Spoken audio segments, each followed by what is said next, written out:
ସେମାନେ ହେଲେ मान्यवर उच्च शिक्षा मंत्री युव क्रीड़ा तथा ओडिशा भाषा साहित्य संस्कृति विभाग ओडिशा सरकार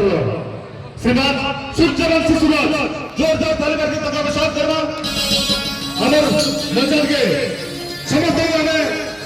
जोरदार ताली मार के स्वागत करबा लिए अनुरोध करछु होली होली सहित बरदाली सहित मान्यवर मंत्री को हमें स्वागत करबा एवं हम गणतंत्र मंत्री अनुरोध करबी हमर बेस उपढोकन एवं फुलतरा देके तक हमें स्वागत करबा जोरदार म्यूजिक जोरदार राजकीय बैठक सहित हमें स्वागत करबा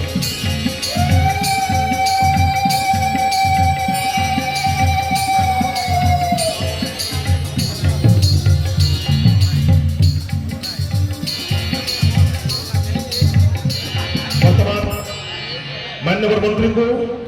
अमर महाराज कंस तांको स्वागत संबर्धना ज्ञापन करछन आउ थरे जोरदार ताली श्रीमान सूर्यवंशी सूरज उच्च शिक्षा मंत्री संस्कृति विभाग एवं युव तथा क्रीड़ा विभाग तांकर अधीन अछि हमर भाग्य आज खंडकटा धन्य होइछे हमर मान्यवर कैबिनेट मंत्री पंचायत राज ग्राम उन्नयन और पानी जल विभाग रविनारायण नायक महोदय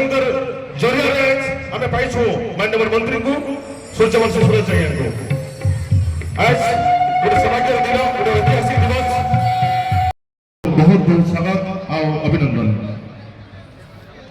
तंगर पर अछन हमर आपण मानकु सर्वप्रथम धन्यवाद कृतज्ञता एवं मथानत पड़ीपार 32तम धनुजात्रा महोत्सव ये खंडकोटा माटीर एक स्वतंत्र परिचय ये खंडकोटा माटी को केवल कुचिंडा अंचल नुहे कि संबलपुर जिल्ला रे नुहे सारा ओडिशा रे प्रदान करि परिछि आपण माने अनेक संघर्ष अनेक संघात अनेक कष्ट स्वीकार करिकी ये 32 वर्षर जय यात्रा को आज एक भव्य समारोह रे परिणत करि पारिछंती ए विशेष अवसर रे मंचासीन ए माटीर बरपुत्र ए माटीर योग्यतम संतान ए माटीर कथा और व्यथा को जे प्रत्येक समय रे चिंता करंती एवं विधानसभा हेउ कि दिल्ली हो सब आड़े एक कथा को प्रतिनिधित्व करंती मान्यवर मंत्री ओडिशा सरकार श्रीयुक्त रविनारायण नायक महोदय तांकर निमंत्रण एवं ये कमिटी निमंत्रण पाई मु एठिकु आसिकी निजको अत्यंत कृतार्थ और धन्य मने करुछि मंच रे उपस्थित अछंती सुशील कर महोदय ठारू आरंभ करी बामरार मान्यवर अध्यक्षा जिला परिषद सदस्य एवं ये कमिटीर समस्त पदाधिकारी जो माने दिन दिन है परिश्रम करिकी ये सुंदर कार्यक्रम टी को परिकल्पना करि पारिछंती एवं आपण मानकु धन्यवाद ये कार्यक्रम माध्यम रे शह शह परिवारंकर पेट मध्य पूरा होची शह शह परिवारंकर मु देखुतुली ओडिशार समग्र कोण अनुकोण रु व्यवसायी माने एठिके आसिछंती ओडिशा बाहरर यूपी रो जो कालीन जो चादर कहा जाए सतरंज कहा जाए सी मध्य एटी बिक्री होची तेणु आपण मानकु जेते धन्यवाद देले भी कम हेबो ये केवल एक सांस्कृतिक धरोहर नुहे केवल एक सामाजिक धरोहर नुहे ये अर्थनैतिक प्रगति पाई मध्य आपण माने बाट फिटै छंती निश्चित भाव रे धनुजात्रा ये पश्चिम ओडिशार भूखंड रे पाखा पाखी 100 रु अधिक स्थान गुड़िकर हुए ए कथा को पूर्व समय रे जेते की सम्मान जेते की सहयोग जेते की समर्थन मिलिवा कथा सेति की मिली नाही आपण मानकर आशीर्वाद कारणरू आज हमें सरकार को आसीछु एवं प्रथम थर करिकी ये लोकंकर सरकार प्रतिष्ठित हेछि तेणु लोक मानक आग्रह जहा रहिछि लोक मानकर उत्कंठा जहा रहिछि लोक माने जहा चाहुछंती लोक माने चाहुछंती निजर संस्कृति परंपरा को बंचै की रखिबा पई एवं राज्य सरकार जेते संभव सहयोग करने कथा एथर पश्चिम ओडिशार समुदाय ଧନୁଯାତ୍ରା ଗୁଡ଼ିକୁ ସହଯୋଗ କରୁଛନ୍ତି ଏବଂ ଏ ଧନୁଯାତ୍ରାକୁ ମଧ୍ୟ ଏଥର ସଂସ୍କୃତି ବିଭାଗ ତରଫରୁ କେତେକ ଟ୍ରୁପ୍ 5-7ଟି ଟ୍ରୁପ୍ 8ଟି ଟ୍ରୁପ୍ ଓଡ଼ିଶାର ପ୍ରସିଦ୍ଧ ଟ୍ରୁପ୍ ଗୁଡ଼ିକ ଗୀତ ନାଟ୍ୟ ନୃତ୍ୟ କରିବାର ପରିବେଷଣ କରିବାର ସାଂସ୍କୃତିକ ଦଳ ଗୁଡ଼ିକ ଆସିଛନ୍ତି। କେବଳ ସେତିକି ନୁହେଁ, ଆଜି ଏ ପବିତ୍ର ମଞ୍ଚରୁ ମୁଁ କହିବାକୁ ଚାହୁଁଛି ଇଏ ଧନୁଯାତ୍ରାକୁ ଏଥର ରାଜ୍ୟ ସରକାର ନିଜର ସାଂସ୍କୃତିକ ଉନ୍ନୟନ ପାଣ୍ଠିରୁ 5 ଲକ୍ଷ ଟଙ୍କା ପ୍ରଦାନ କରୁଛନ୍ତି ଏବଂ ମୁଁ କହିବାକୁ ଚାହିଁବି ଇଏ 5 ଲକ୍ଷ ଟଙ୍କା ଆପଣମାନଙ୍କ ପାଇଁ ସମୁଦ୍ରକୁ ସଂଖ୍ୟା ହେଇପାରେ, କିନ୍ତୁ ଆପଣମାନେ ସେତିକି ଗ୍ରହଣ କରିକି ଆମକୁ ଆପଣମାନଙ୍କୁ ସମ୍ମାନିତ କରିବାର ଅବସର ଦିଅନ୍ତୁ। ଏହି ଅବସରରେ ସମସ୍ତଙ୍କର କୁଶଳ ମଙ୍ଗଳ କାମନା କରୁଛି। ମା ସମଲେଇ ପ୍ରଭୁ ଜଗନ୍ନାଥଙ୍କର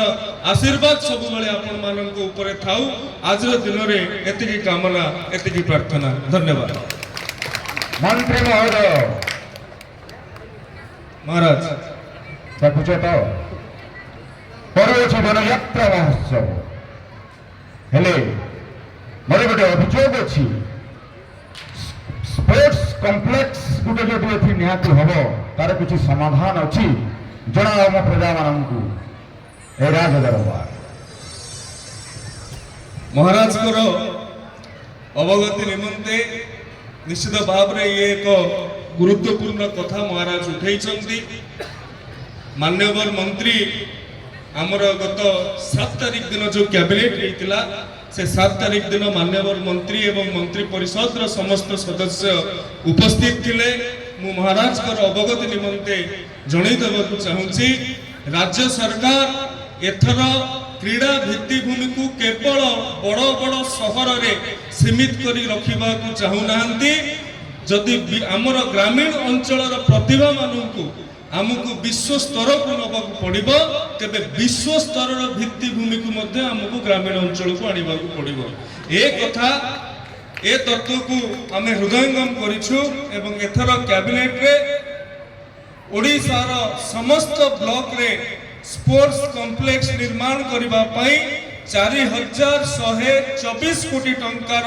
ବ୍ୟୟବରାଦ କରାଯାଇଛି ଏବଂ ସେହି ଅନୁକ୍ରମରେ କୁଚିଣ୍ଡା ବ୍ଲକରେ ଆମେ ପାଖାପାଖି 14,50,00,000 ଟଙ୍କାର ବ୍ୟୟବରାଦ କରିଛୁ। ଏକ ସ୍ପୋର୍ଟସ କମ୍ପ୍ଲେକ୍ସ ନିର୍ମାଣ କରାଯାଇପାରିବ, ଯେଉଁଥିରେ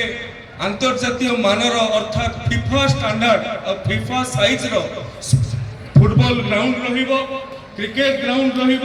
କବାଡି, ଖୋଖୋ, ଭଲିବଲ ଠାରୁ ଆରମ୍ଭ କରିକି 6,50,00,000 ଟଙ୍କାର ଗୋଟେ ଇନଡୋର ହଲ୍ ବି ତା ଭିତରେ ରହିବ, ଯେଉଁଠି ବ୍ୟାଡମିଣ୍ଟନ ଠୁ ଆରମ୍ଭ କରିକି ଜିମ୍ନାଷ୍ଟିକ ପର୍ଯ୍ୟନ୍ତ ପିଲାମାନେ ଖେଳିପାରିବେ ଏବଂ ଅଞ୍ଚଳବାସୀଙ୍କୁ ମଧ୍ୟ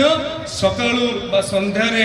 ପ୍ରାତଃ ବା ସାନ୍ଧ୍ୟ ଭ୍ରମଣ ନିମନ୍ତେ ମଧ୍ୟ ସେଠି ବ୍ୟବସ୍ଥା କରାଯିବ। କେବଳ ସେତିକି ନୁହେଁ, ସର୍ବନିମ୍ନ 3 ଜଣ ପ୍ରଶିକ୍ଷକ ସେଥିରେ ରହିବେ। ହାଉସକିପିଂ ଷ୍ଟାଫଠୁ ଆରମ୍ଭ କରିକି ସିକ୍ୟୁରିଟି ପର୍ଯ୍ୟନ୍ତ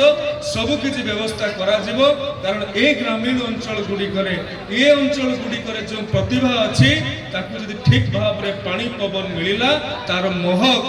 ବିଶ୍ୱ ଦରବାରକୁ ଯିବ, ଏଥିରେ କୌଣସି ସନ୍ଦେହ ନାହିଁ ମହାରାଜ। ତାହେଲେ ଠିକ ଅଛି, ମୋ ପ୍ରଜାମାନେ ଖୁସି ତ? ତାହେଲେ ମୁଁ ବି ଖୁସି। ହେଲେ এই କାର୍ଯ୍ୟ ଆସନ୍ତା ବର୍ଷ ଯେମିତି ତମେ ଆସି ଏଠି ତମେ କାର୍ଯ୍ୟ ନିର୍ମାଣ କରିବ। ନିଶ୍ଚିତ ମହାରାଜ। ତାହେଲେ ଠିକ ଅଛି, ସବୁ ତ ଠିକ ମନ୍ତ୍ରୀ ମହୋଦୟ।